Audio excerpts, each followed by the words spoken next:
కాకినాడ జిల్లా చేబ్రోల్లోని deputy CM Pawan Kalyan నివాస సమీపంలో మర్డర్ మిస్టరీని పోలీసులు ఛేదించారు. జిల్లా ఎస్పీ బిందు మాధవ్ వ్యక్తిగత పర్యవేక్షణలో పిఠాపురం సీఐ శ్రీనివాస్ కేసును ఛేదించడంలో సఫలమయ్యారు. వివాహేతర సంబంధ నేపథ్యంలో భార్య, ఆమె ప్రియుడు కలిసి యలమంచిలిలో హత్య చేశారు. అయితే కేసును పక్కదారి పట్టించేందుకు పవన్ నివాసం సమీపంలో మృతదేహాన్ని పడేసి వెళ్లారు. దీనిపై మరింత సమాచారాన్ని మా ప్రతినిధి దురాని అందిస్తారు. రాష్ట్ర ఉప ముఖ్యమంత్రి పవన్ కళ్యాణ్ ప్రాతినిధ్యం వహిస్తున్న పిఠాపురం నియోజకవర్గంలో ఏ చిన్న విషయం జరిగినా రచ్చే చర్చ పెద్ద చర్చనీయాంశంగా మారడం చాలా తరచుగా మనం చూస్తూనే ఉన్నాం. అటువంటిది ఏకంగా ఆయన నివాసం ఉండే చేబ్రోల్లో, అంటే ఆయన ఇంటి పక్కనే ఒక మృతదేహం, పురుషుని మృతదేహం పడి ఉండడం, అది హత్యగా తేలడం, కేసు మిస్టరీగా మారడంతో పెను సంచలనంగానే మారింది.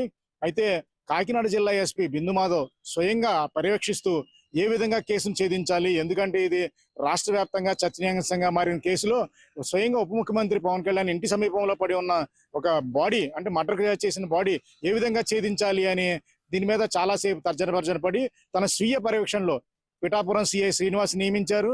అలాగే అనేక బృందాలు దీని మీద నియమించి ఎటు చూసినా దీనిపైన దర్యాప్తు వేగవంతం చేశారు.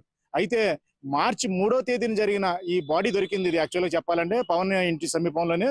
ఏం జరిగిందని కనీస ఆధారం లేకపోవడంతో పాటు బాడీ మీద ఎటువంటి గుర్తులు కానీ ఆచ్ఛాదన కానీ లేకపోవడం, కేవలం ఈ మన సర్జికల్ బ్లేడ్ తోటి హత్య చేసినట్టుగా ఉండడంతో పోలీసులు అయితే కనుక చాలా లోతుగా పర్యవేక్షణ మొదలెట్టారు, పరిశీలన మొదలుపెట్టారు. ఈ క్రమంలో పిఠాపురం సిఐ శ్రీనివాస్ మాత్రం ఎవరైనా సరే కనిపించట్లేదు అని, మిస్సింగ్ ఎవరైనా కంప్లైంట్ చుట్టుపక్కల ఇస్తారా అని చెప్పి చాలా పరిశోధన జరిపారు.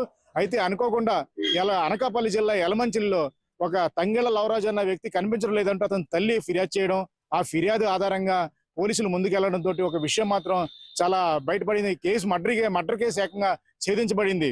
ఈ వివరాలు పరికిస్తే కనుక తంగెళ్ల లవరాజు వివాహేతర సంబంధం, తన భార్య అక్రమ సంబంధం తన బంధువులతోనే పెట్టుకోవడంతో తాను కలత చెంది వార్నింగ్ ఇవ్వడం, అలాగే ఫిబ్రవరి 28వ తారీఖున నేరుగా ఫిర్యాదు, ఎవరైతే తంగెళ్ల లవరాజు ఉన్నాడో ఫార్మా కంపెనీలో పనిచేస్తుంటాడు, భార్యతో గొడవపడడం జరిగింది. అదే రోజు రాత్రి ఆయన సర్జికల్ బ్లేడ్ తో హత్య చేసి అక్కడి నుంచి నేరుగా యలమంచిలి నుంచి ఈ చేబ్రోలు బైపాస్ రోడ్ తీసుకొచ్చారు కారులో వేసుకొని. ఎవరికి ఈ వివాదాన్ని పక్కదారి మళ్లించేందుకే కేవలం పవన్ కళ్యాణ్ వ్యూహాత్మకంగా ఎక్కడైతే పవన్ కళ్యాణ్ నివసిస్తున్నారో చేబ్రోల్లోనే నివాసం, ఆ పరిసరాల్లో బాడీని పడేసి వెళ్ళిపోయారు. ఈ కేసు పూర్తిగా పక్కదో పట్టించాలి, ఇందులో ఆధారాలు దొరకకుండా చేసిన మాత్రం వాళ్ళు సఫలమైన. ఎప్పుడైతే ఈ వ్యక్తి దొరకలేదు, తంగెళ్ల లవరాజు మిస్సింగ్ కేసు ఎప్పుడు నమోదైందో పోలీసులు చాకచక్యంగా ముందుకెళ్ళడం, అక్కడి నుంచి దర్యాప్తులో ఈ విషయాలన్నీ బయటపడడం జరిగింది.